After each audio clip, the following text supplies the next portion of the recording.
Hello, ladies and gentlemen. Today, I want to talk about something that's been bothering me. Is the decline in the academics, in the educational sector of Nigeria and West Africa at large. Now, I got a lot of recommendations on my YouTube channel that I should go to a certain secondary school or to secondary schools in general and test their knowledge to see how they are performing. So I went, and the first episode was disastrous. I'm sorry to say, because only one person was able to get 1,000 naira. I went there with 30k, and one person was able to win 1,000 naira. That means I went with 30k and left with 9,000. Like it was really crazy.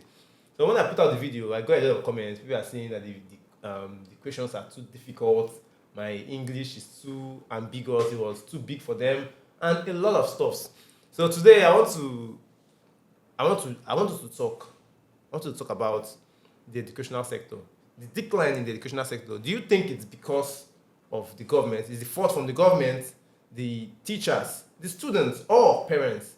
So today I have with me amazing individuals. I have Mr. Ernest Okorosa. He's a teacher. As all of us, like all of us, we go school. So I brought people from different walks of life, people that are educated and people that they know book. You understand? So let them come and talk. Let's not be like maybe I'm looking at it from my own point of view. I need other people to come and air their views too.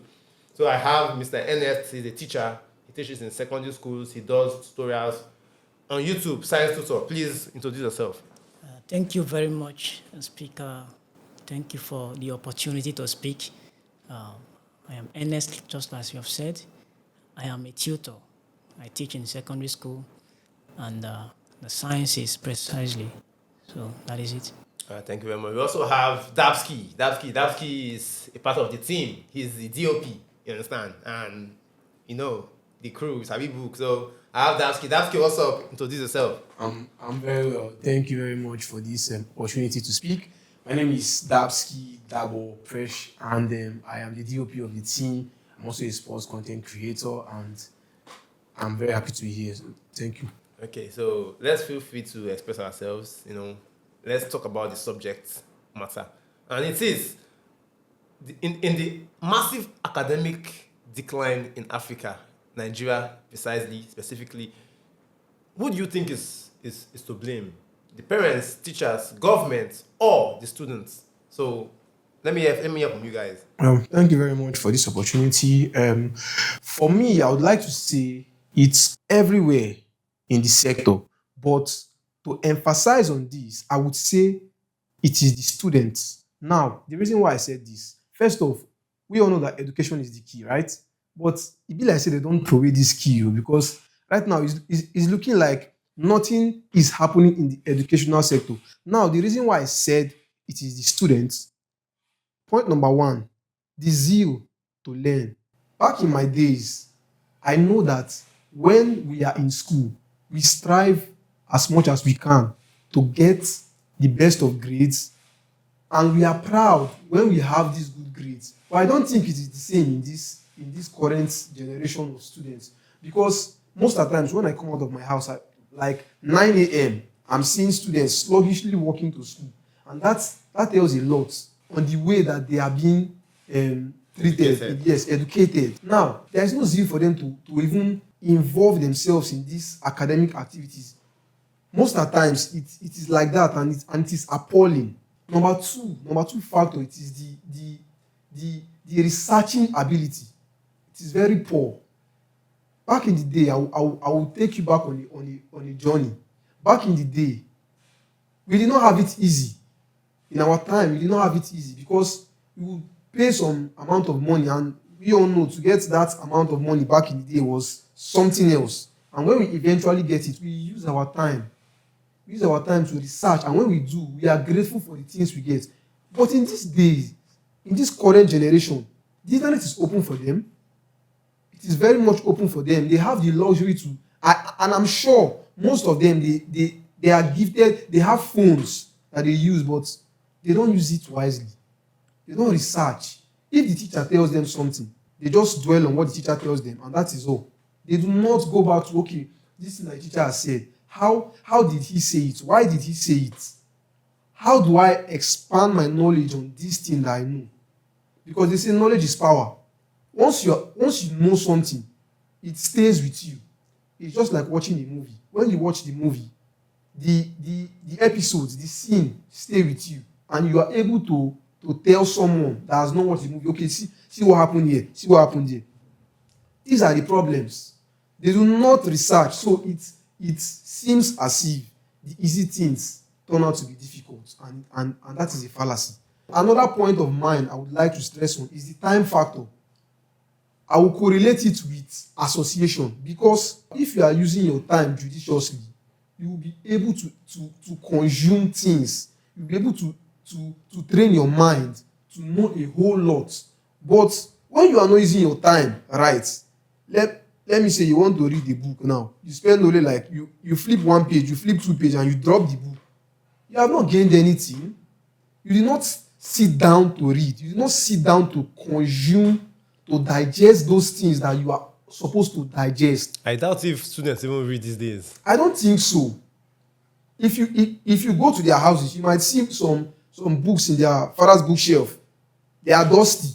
They don't even pick them up to read. I don't think, because most times I see students with my rolling after school, they just with my roll and move around, playing, looking for football to play, or you see them pressing their phones. No, it's very, You understand? So I don't know. it's very bad. And to conclude this association, there's a quote I saw. It said, "Like minds attract." If you move around with somebody that is willing to learn, you would force yourself to be better than where you are. I remember back in my days, we formed study groups.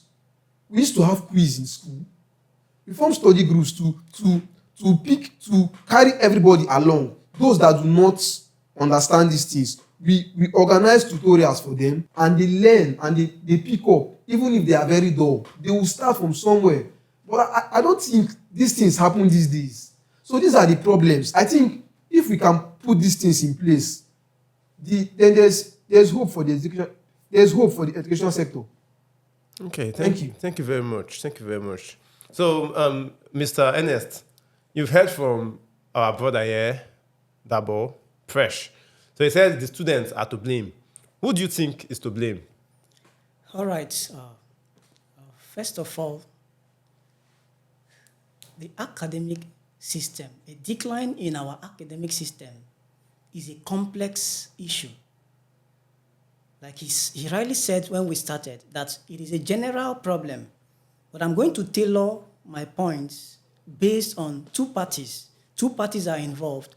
Number one is the parents, and secondly, we have the teachers. Now, how do each of these parties come into play?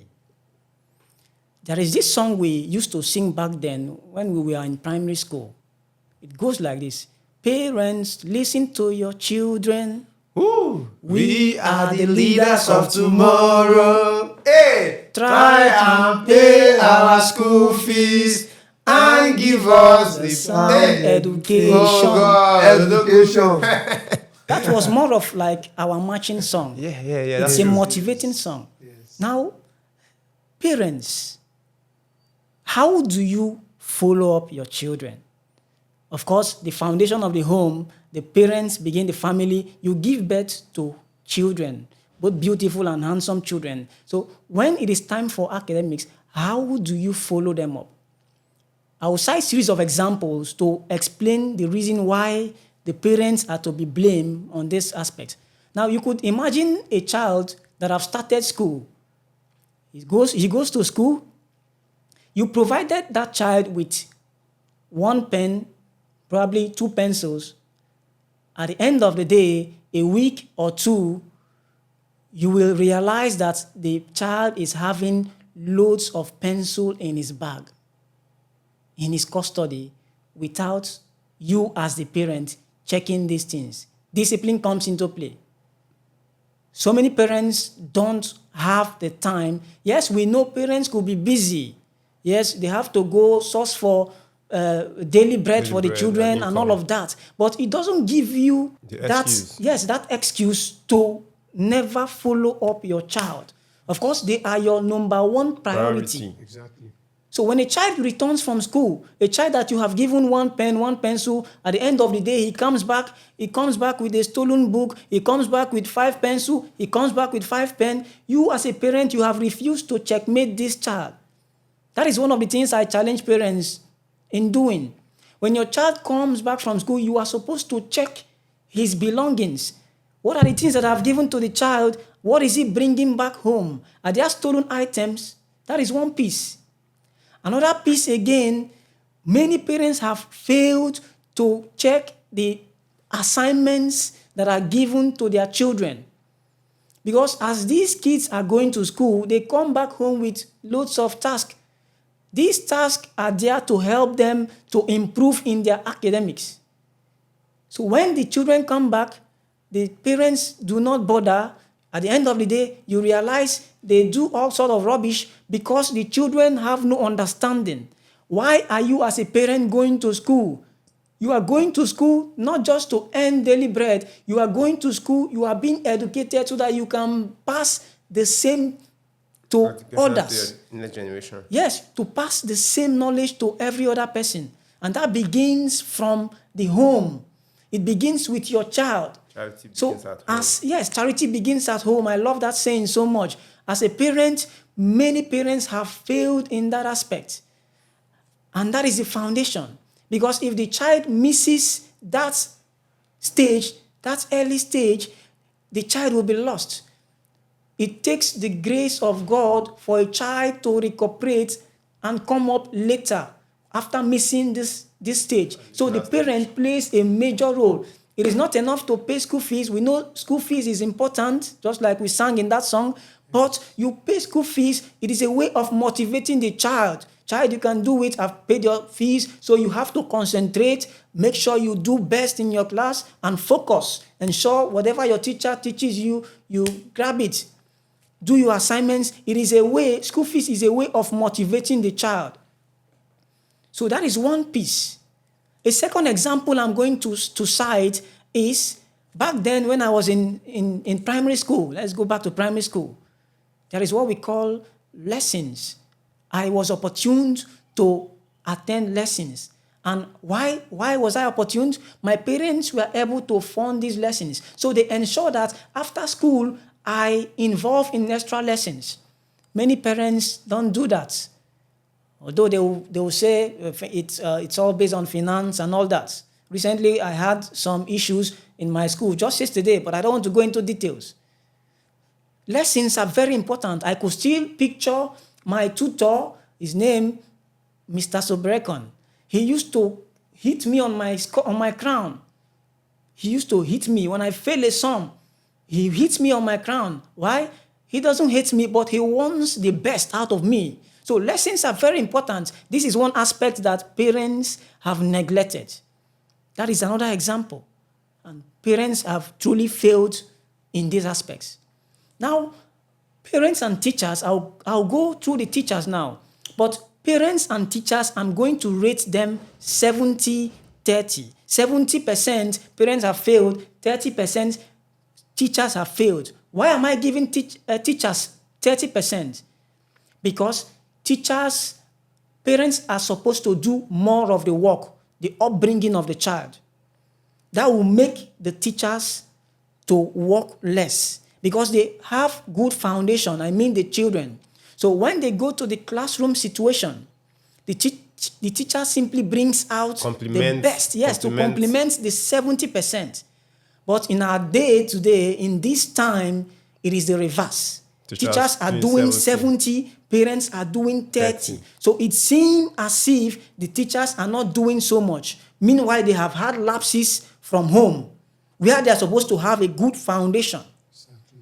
So that is one problem. So on the part of the teachers, I will also blame them because the teachers are there to motivate these children. Tell them good words. Tell them encouraging words. Boy, girl, you can do it.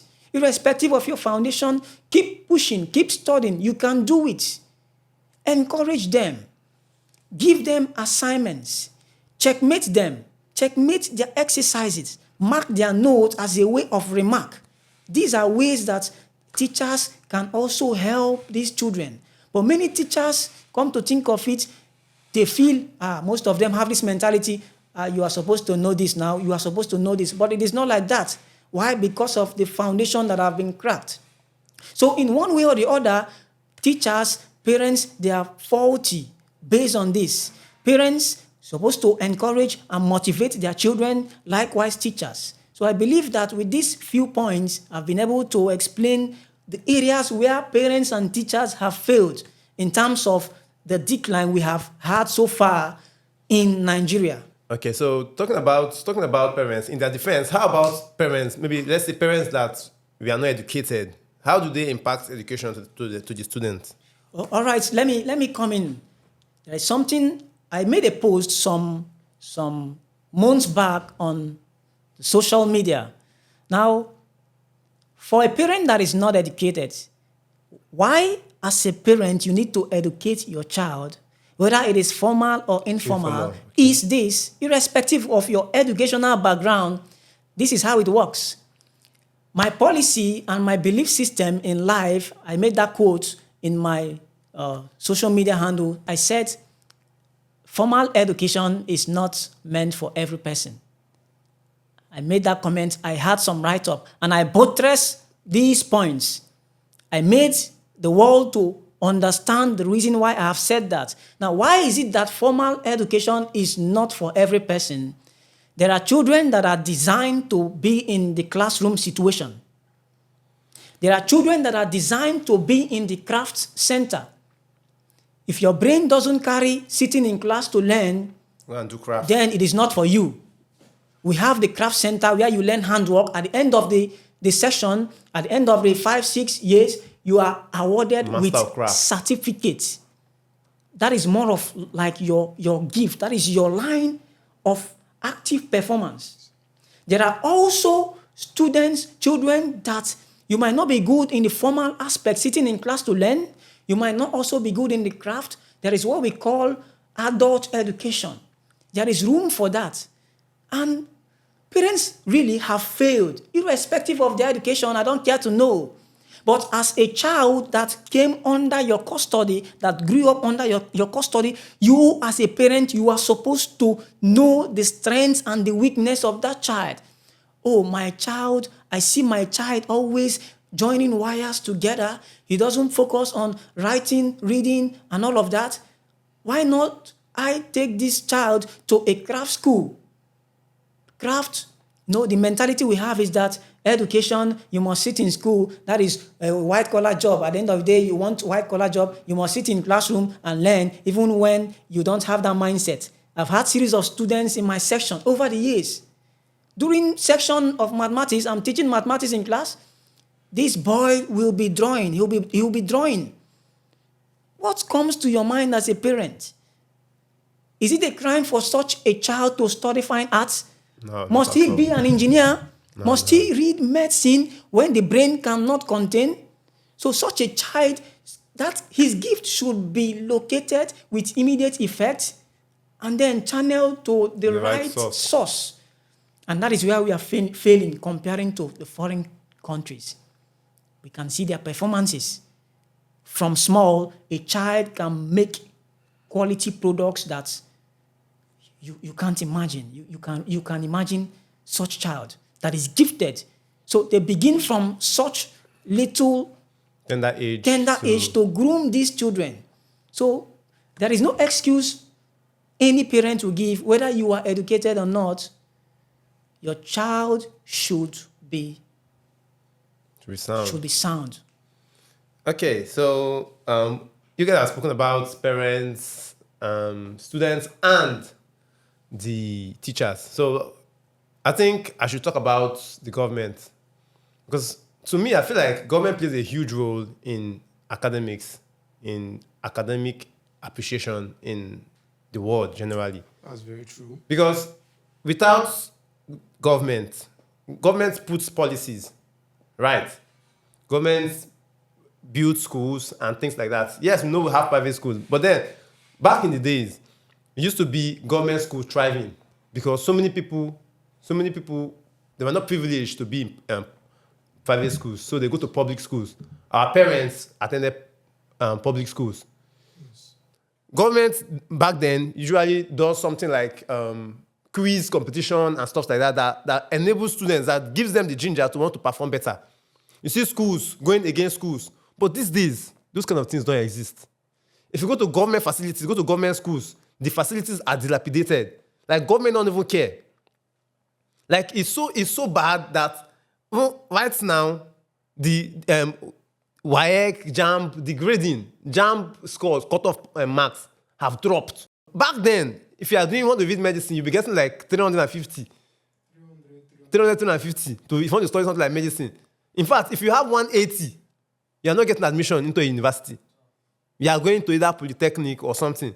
But these days, university could they beg you with your 140 to make you enter. So now, how would you now look at the both generations, 350 and 140. Now, what makes you feel like the academics, the educational sector has not dropped? Isn't it obvious? Times have changed, and it did not change for the better. Government don't put effort to go to government schools, the structure, and students don't even, there's no incentive. Because you see, there's something called incentives. Incentives helps you want to do more because you want to get something. These days, no scholarships. Like, I can't even remember the last time I saw scholarship. Like, back then, if you're a student and you perform well, you get scholarship.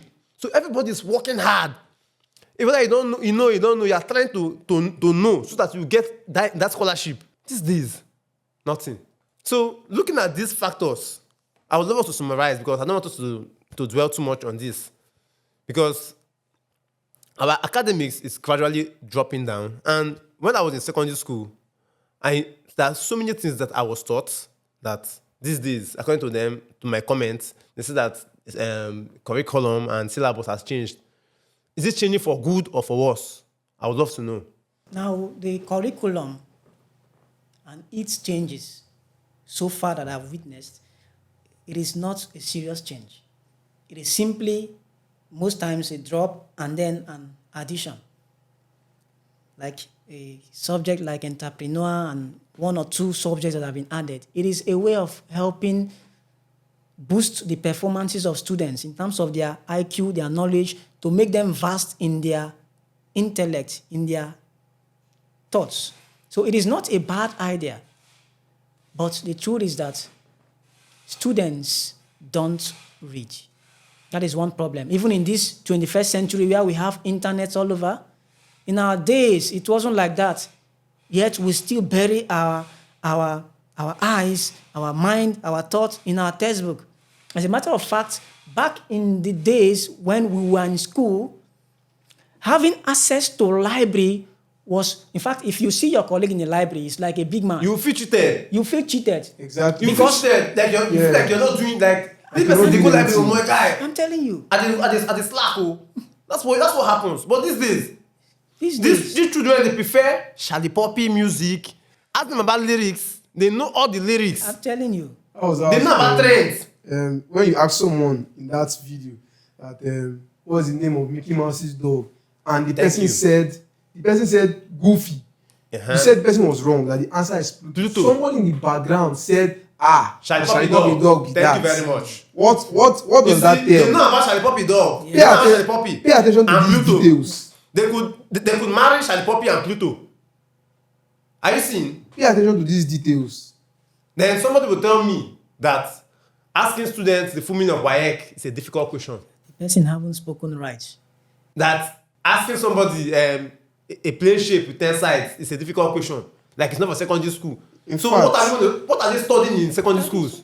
In fact, as far as my primary 3, I knew what a wind vane was. Because in my school compound, there was a wind vane outside my classroom that signifies the direction of the wind. You will see the 4 cardinal points: north, east, west, and south. And it's just hanging there. When the wind comes, you it just moves the arrow in the direction. You understand? So it is very.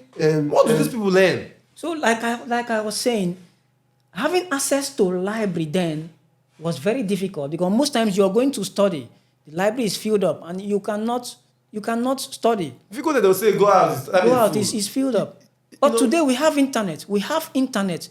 But the thing is that we make use of the internet for negative For the wrong vices. reasons. We have internet. You can sit right in front of your doorstep in your house and have access to the world at large. But we make use of it in the negative way. That is one aspect the children have failed. 21st century, parents will buy gadgets for these kids, but they don't use it properly. Now, on the part of the government should double up. They have not done so much when it comes to the like my host said, he made mention of creating room for competitive stuffs, creating room for such stuff so that students can engage.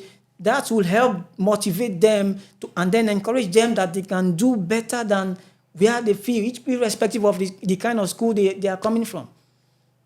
And then we also have on the parts of, also providing of infrastructures is very important.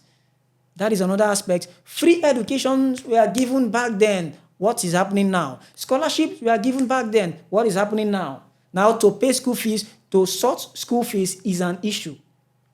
On the part of the parents should do well to always checkmate their children. Checkmate these kids. They are the leaders of tomorrow. So you have to checkmate what is going on in their academics, and then outside that, checkmate what they do as individuals. Many of them, they don't even mind. The time they are supposed to use in study, they could be using it to do all sort of rubbish online.